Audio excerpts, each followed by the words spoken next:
Sur les parts des saints. Sur les parts des saints, une émission présentée par Ruth Davodou. Chers frères et sœurs, bonjour. Aujourd'hui 2 avril, nous fêtons Saint François de Paule. Né le 27 mars 1416, François fut un enfant particulièrement vertueux dès les premières années de sa vie. Il était d'une grande humilité et souhaitait être appelé le plus petit, le minime, parmi les enfants de Jésus-Christ. Les veilles et les abstinences lui furent inspirées du ciel dès l'âge le plus tendre. Aussitôt, après son lever, sa première pensée était de courir à l'église où il passait la grande partie de ses journées, ne s'ennuyant jamais avec le bon Dieu, comme il disait dans son naïf langage. Ses parents le placèrent pour 1 an dans un couvent. Sa vertu et sa régularité y furent confirmées par des miracles. Un jour, le frère sacristain l'envoie chercher du feu pour l'encensoir.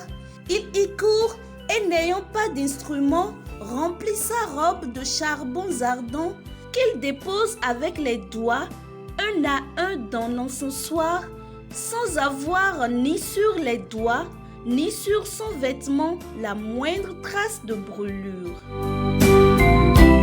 À 14 ans, François s'enfonça dans un rocher profond au bord de la mer, résolu d'y vivre et d'y mourir oublié des hommes.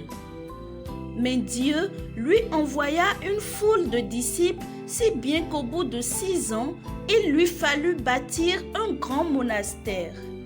Il guérit tant de malades qu'il faisait le désespoir des médecins. Mais le plus grand des miracles, c'est sa sainteté elle-même.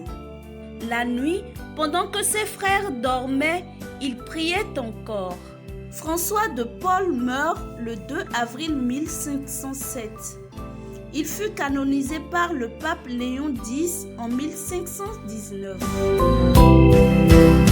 Sa vie nous enseigne que la grâce de Dieu a besoin d'un effort de notre part.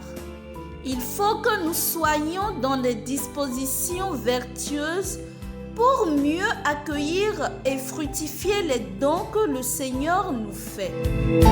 Quelques prénoms dérivés, nous avons Françoise, Francis, Francius, France, Franzi, Francisco.